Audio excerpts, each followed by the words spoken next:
Welcome to Season 2 of the Maine podcast, where small businesses join together to think outside the box and learn how to roll with the punches and stay in the fight. We invite you to tune in whether you're a skeptic, on the fence, or have many years creating Maine-made products. Let's keep that entrepreneurial fire burning strong as we put Maine on the map with the Maine podcast. Hey everyone, it's Daniel Finnemore, owner of Box of Maine. I'm excited today with our guest that we have on from Coffee Hound Coffee Company. Let's just jump right into it. He's a Presque Isle native, born and raised, and he's got a few pit stops around the country as well.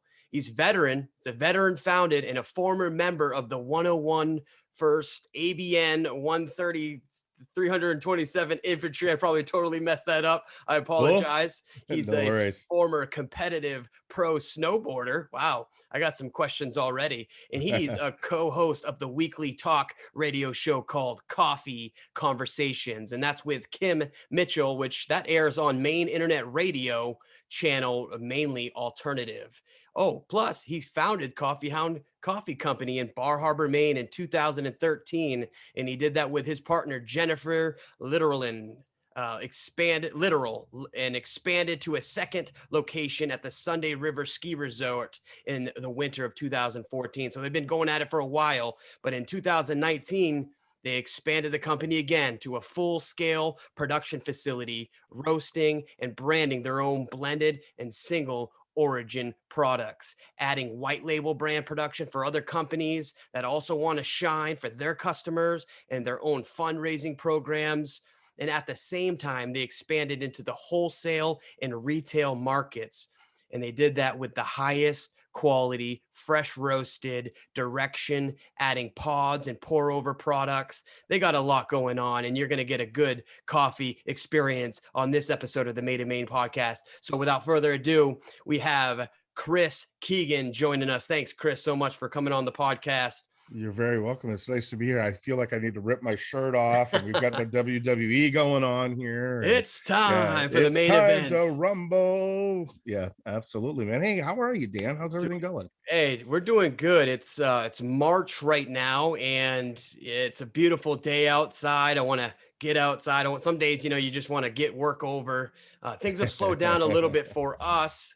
The whole rush, the holiday rush, and just the busyness of just the whole online sales. We're starting to see a lot of growth. How about you guys? A lot of growth through the online marketplaces? Yeah, the online market, the e-commerce side, the direct-to-consumer stuff has really started to erupt and actually to build and to go forward. I mean, do you realize we're 3 days away from a year mark? Yes. Isn't that crazy? Yeah, like happy anniversary, I know. I mean, it's crazy, but we're doing a lot here. We're the e-commerce direct to consumer is been really good for us. It's actually taken some really major steps forward.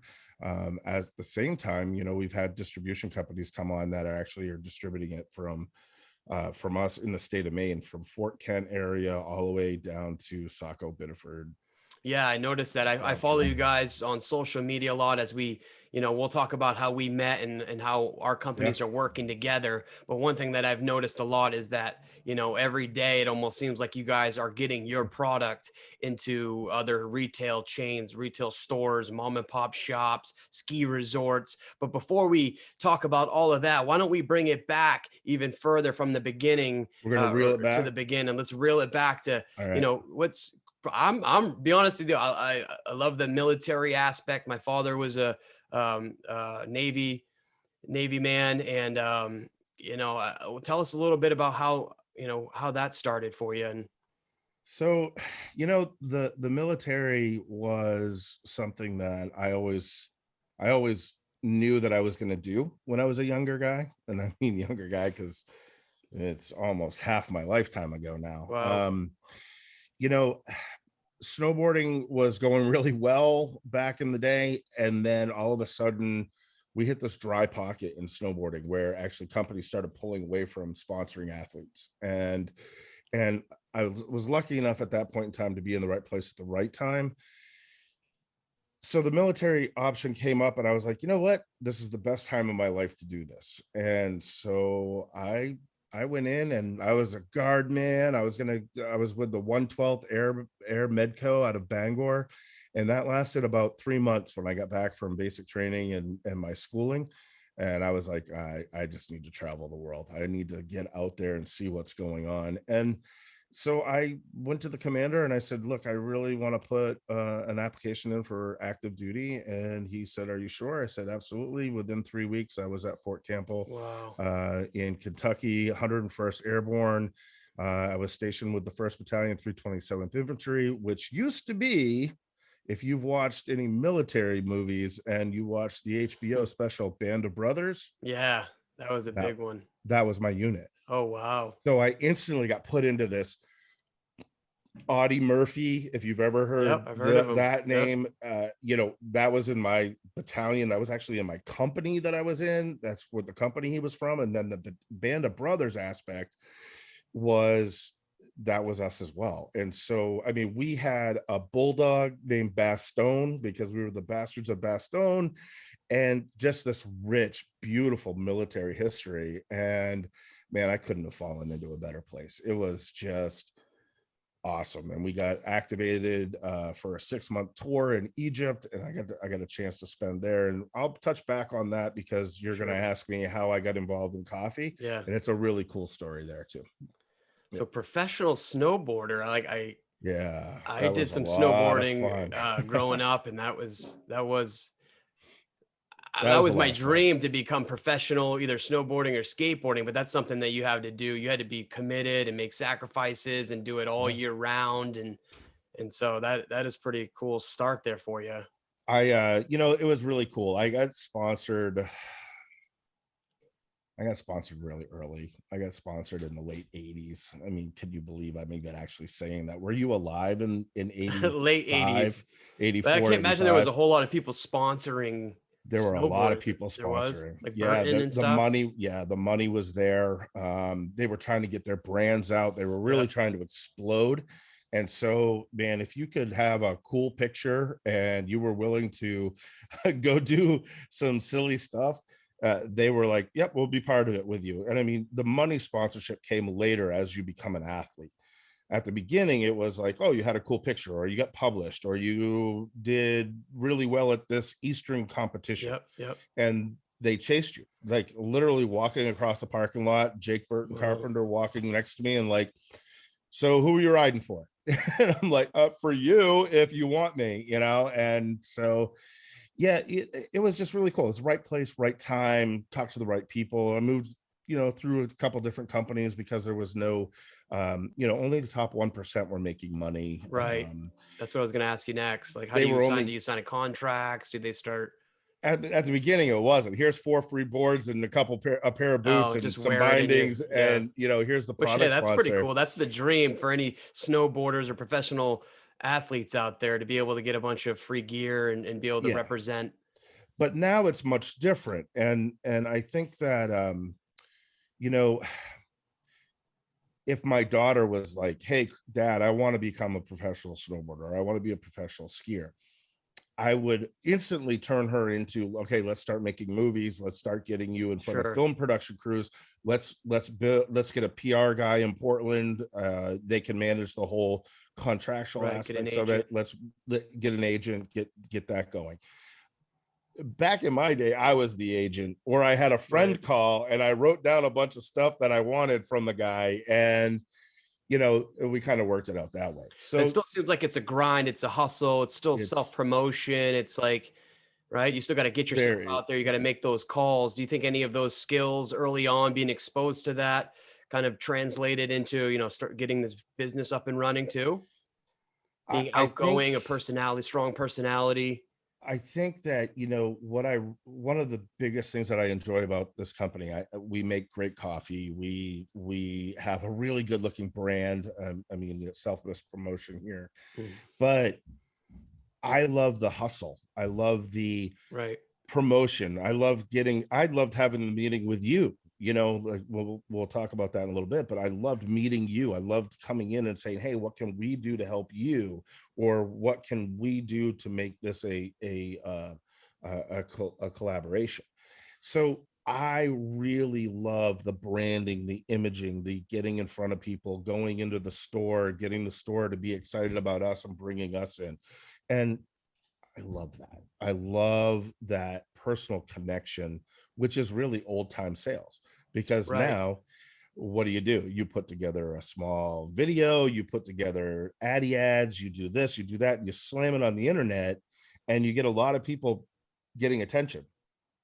But I still love the old You're school. like, if I remember correctly, you just go into a store and you try to speak to somebody, maybe the store manager or something like Yeah. that, and try to get the product in the.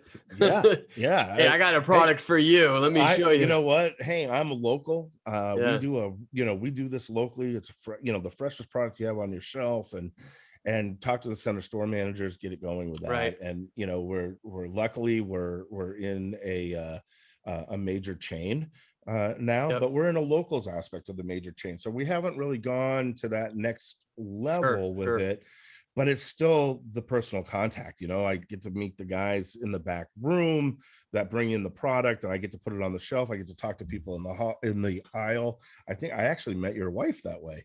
Yeah. She was shopping for coffee, and I just so happened to be in the grocery store that she was in, and she's like, "Oh, I know you guys," and she reached over, grabbed a bag as I put it up there. So it was really cool, and it was nice to see that connection with you and your family actually shopping local and still doing that. So And these are her words.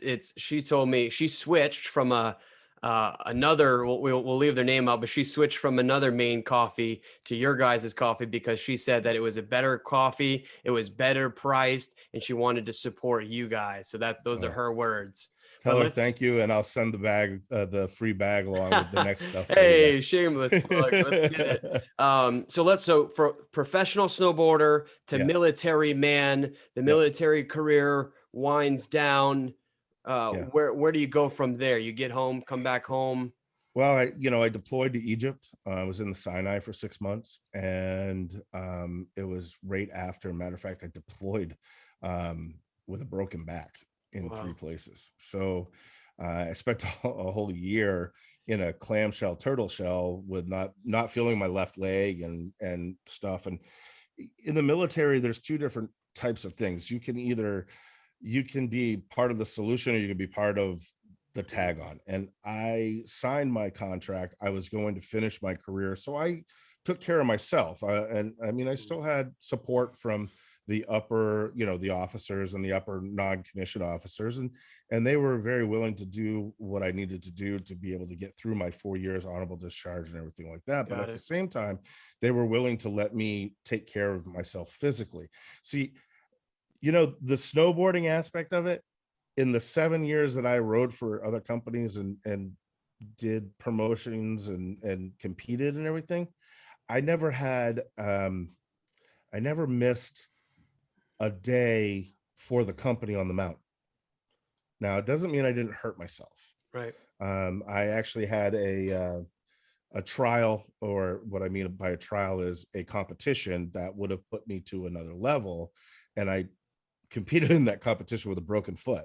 Um, I just slammed it back in the boot, the best cast in the world, and I stayed in it, Yeah. but I ended up missing that opportunity by 300ths of a second. Oh So, man.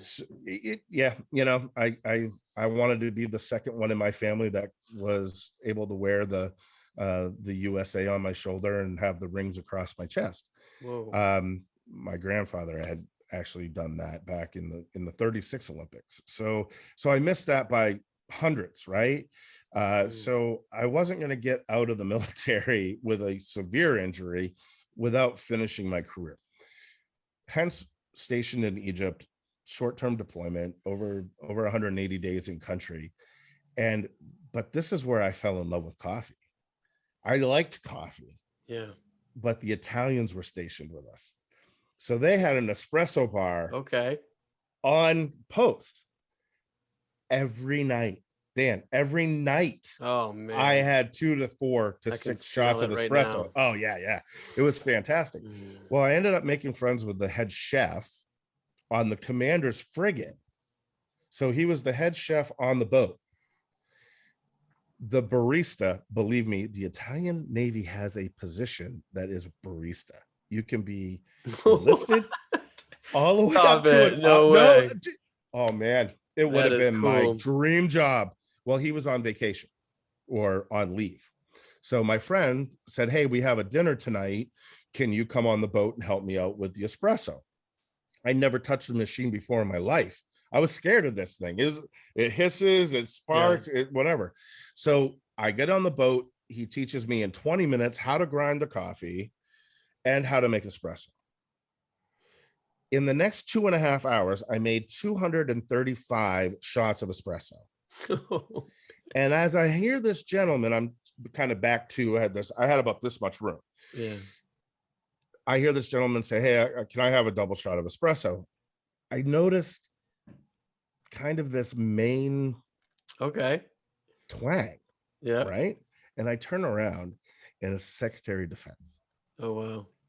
who Who is that? Secretary Cohen. So when he was with Bill Clinton, he was under Bill Clinton, he was Yep. Secretary of Defense for the state of Maine, right? Well, he's also the one that I played baseball with his son before his son passed away. And he spoke at my high school graduation. Wow. So when I Connections. turned around, I was like, oh my gosh. And he looked at me and he goes, "Keegan?" And my battalion commander is with him. So my battalion commander is standing right next to him. And he looks at me like, "How do you know this gentleman?" I'm like, "Actually, sir, I used to play baseball with his son." Walking across my graduation stage, he's handing you the diploma.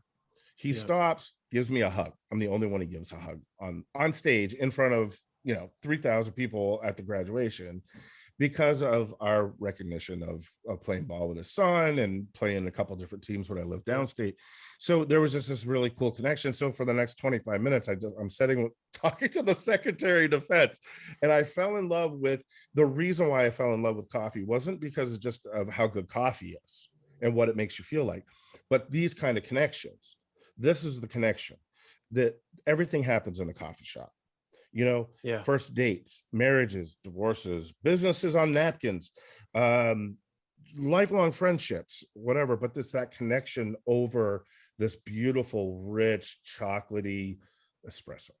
And to be able to be in Egypt on a boat from another country and talk with, you know, I mean, what better? It doesn't get any better than that. So when did you have like a light bulb moment? Like you're just like, okay, I got to do this coffee thing, or I always wanted, I wanted that.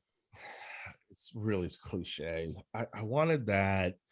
Uh, I wanted that coffee shop, music, little studio, brick wall, big glass window. That's what I wanted. And it just has evolved. And we all change. We all change. We all evolve. But I yeah, can't get away from coffee. I can't get away from the the interactions. I can't get away from what coffee actually means to a lot of people. And that's kind of like what we're doing with the coffee conversations is we're talking about those really cool yeah, situations, and those really cool things. The show isn't all about ground coffee or this coffee or that coffee. It's about the things that have happened over coffee. I mean, there's especially with having a coffee shop in Bar Harbor for 8 years. I mean, the reason why we went there was because people from all around the world come there. right. And I don't know how many times I've been in some other part of the world that somebody says, "Where are you from?" And I said, "Oh, I'm from Maine." And they're like, "Oh, Bar Harbor, my Maine. dad took me to Acadia when Yep. I was 9. I fell in love with the place." So I kind of knew where I wanted to go. I love Presque Isle. I love Northern Maine, and I'm Mhm. sure that somebody's going to watch this from up there. Hmm. You can tell me better than that. And I love being there, and I love being from there. But I also, man, Bar Harbor. There's just something special, just absolutely special about Bar Harbor and what it means, and the connection to people all around the world. It's great. And so you fire something up in Bar Harbor. You get some a retail space down there. The story about sorry, that sounded a little bit like I was going through a change there. The story really goes, I had started a coffee shop with that quintessential stage, brick wall, open concept coffee shop in Yep. Prescott. And just through, sometimes there are just things in life that aren't supposed to be. Sure. And we kind of put a round peg in a square hole. And I won't get into the minutia of it, but it started, things went really well, and it ended really, really fast for me. So, those old stories where people tell you, I started this business with $33 in my pocket. And, I've created this thing. I had $39 in my bank account. I had $12 in my didn't pocket. go well up north in the county. It didn't, 3/4 of a tank of gas. And then I get an email the next morning after everything dissolves, saying, hey, this is available. And I'm like, I've got $39. How is this going to happen? I called the guy and I said, hey, can I come down and look at it? And can I come down on Thursday? And he said, no, it'll be gone by then. I said, well, I'll see you tonight at 7:00. So traveled down. Jen and I went in together. Like I mentioned that we launched this, with my partner, Jen, Yep. Who is the backbone of this company and really lets me be able to go out and do these types of things. So we went in, we looked at the space. It was so desolate. There was nothing in. There was like 530 square feet of nothing. Like we had to build everything from scratch up. And I told the guy, I said, I want it. Here's a check to hold it. And that was on Thursday. On Friday morning, Jen and I declared a no insult day, or no ramifications of conversation day. And we started at 8:00 in the morning, and we founded a menu, we founded vendors, we founded a name of the company, we launched an LLC, we did a 14-page business plan, and this was on Friday. By Monday, I had talked to 3 friends, and one of them called me up and said, hey, meet me downtown. And we went downtown, we had ice cream, and he turned around and said, here, you're fully funded, get it going. And so as a silent partner, he came on, and he's still involved. He's still involved today. He doesn't, you guys go do your thing. And by Monday I had funded it. By Tuesday, I was back in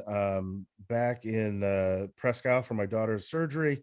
3.5 weeks later, we were traveling open. Down there? Back and forth. Yeah. Tell people how long that is. 325. Yikes. With the right car, 3.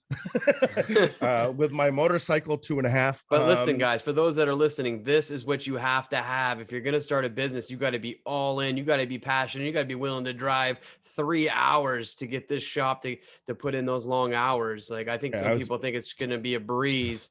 But I was banging nails until 2:00 in the morning. Yeah. Going home, sleeping for 3 hours, coming back in and banging nails again. And luckily, my dad's a finished carpenter.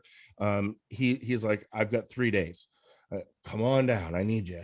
And so, we were installing tile in 2 days, and making countertops, and making all the wrong decisions. Sure.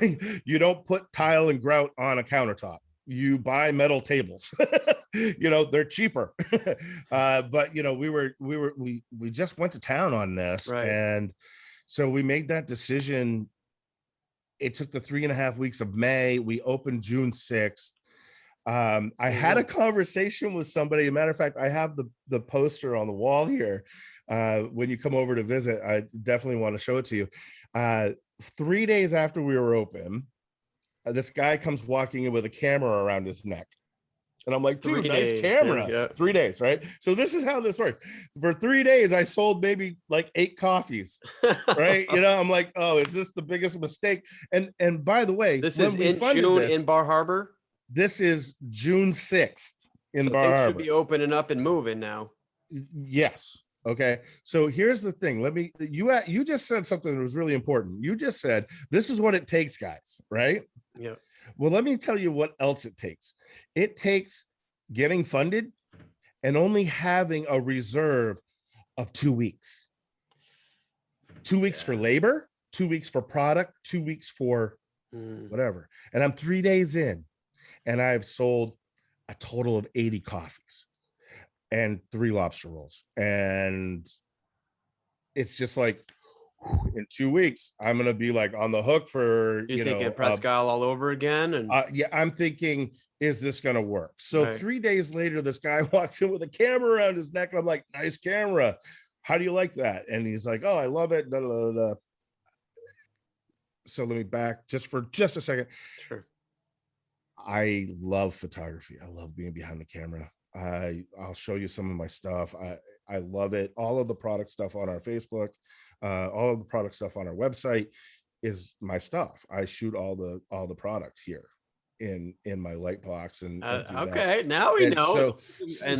so when you need product shots done, come on down, bring it down. We'll put it in the light box. We'll do the shoot. You can direct it all around, and I'll just click the camera. So we're just talking about the camera, and he says, oh no, I'm up here doing a job. I'm like, well, who are you doing a job for? And he said, oh, a newspaper in Boston. I said, oh, that's really cool. I said, are you a freelance writer? And he goes, no, I get directed from this place, and they send me to places to review stuff, and I do photo shoots and and then it goes into the paper. So 5 days after we're open, we're in the Boston Globe. Oh boy. We're reviewed as the best coffee done well in Bar Harbor. Okay. Picture of me. Did you have any competition down there at the time? Yeah, there were 4 other coffee shops. One had been there 25 years. Wow. One was another and they startup chose you, guy. or was it like a collective piece? It was because he enjoyed the coffee and the red hot dogs. Yeah, buddy. Right. So the Snappas from WAB. Snappas. Yeah. So Coffee Hound is not coffee. Okay, there's 2 stories. I'm a coffee hound. I like to hound out good coffee. But when we started, it was coffee and hot dogs.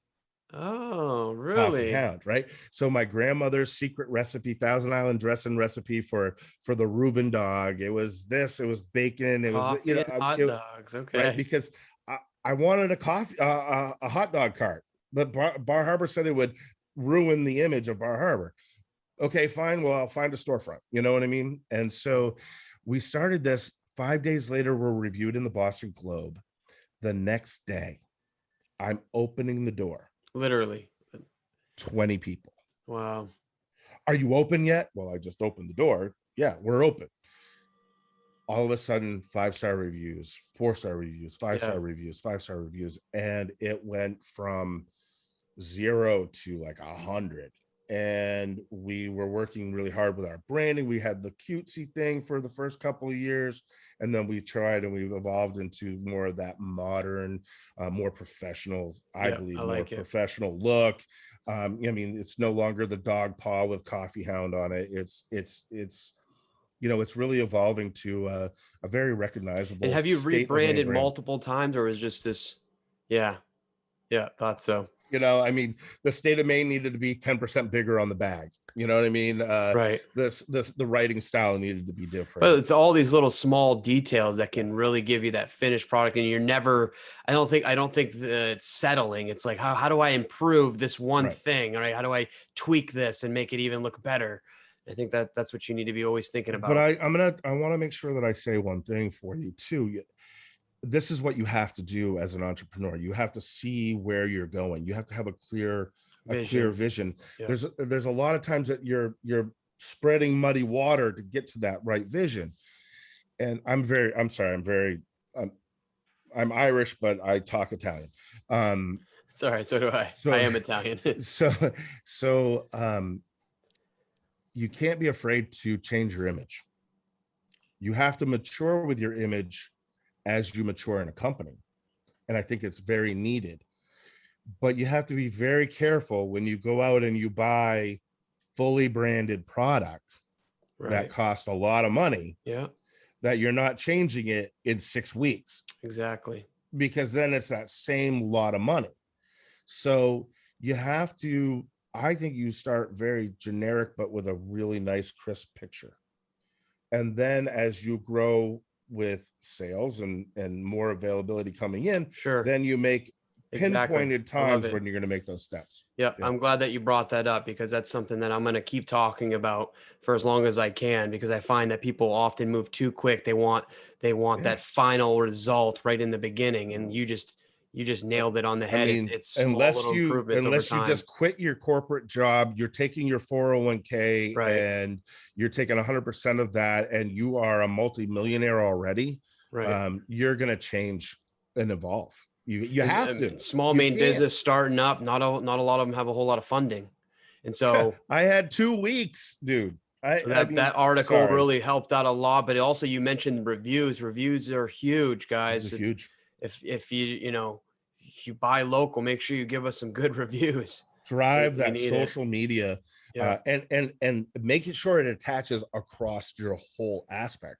And then the other thing, and Dan, I know you know this, review off of your website so that Google picks it up.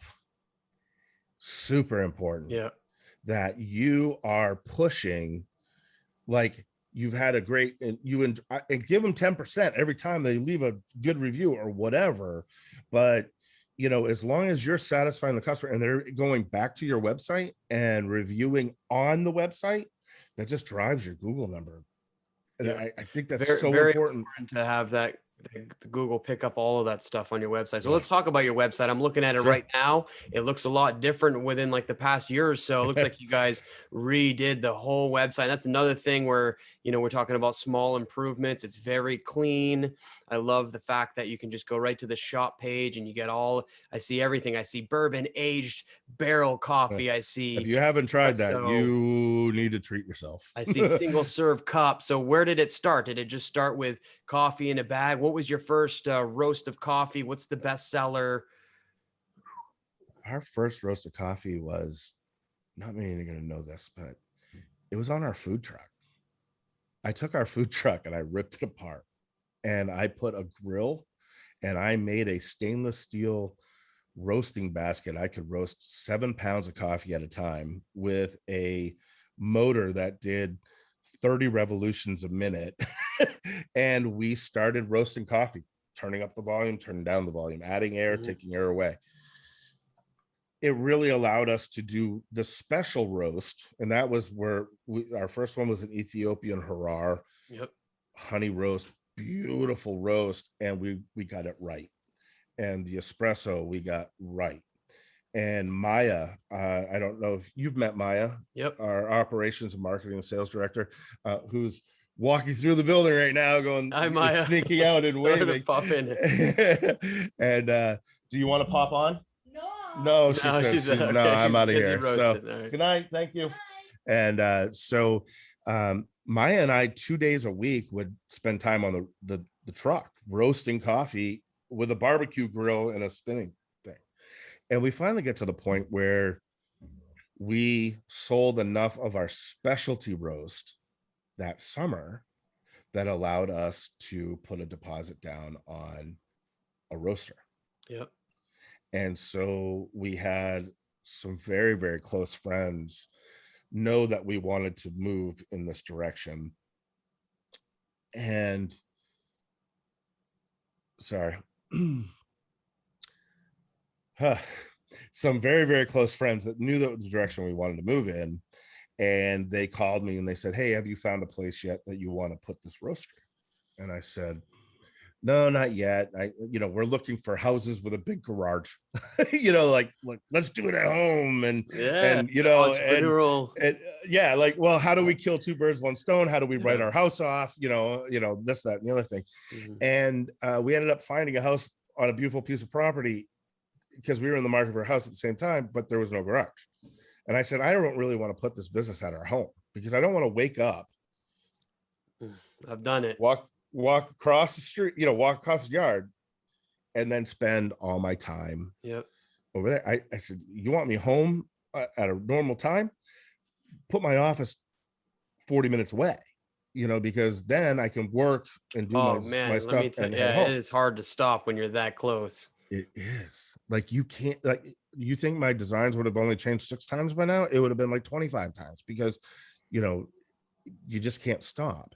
And so we found a place in Brewer, which really kind of fit us. And we now remember we're in Bar Harbor and we're at Sunday River. Yeah. And so we go in and we're looking at this place. And we're like, well, how much is this square footage? And blah, blah, blah, blah. And the guy says, well, it's 5,800.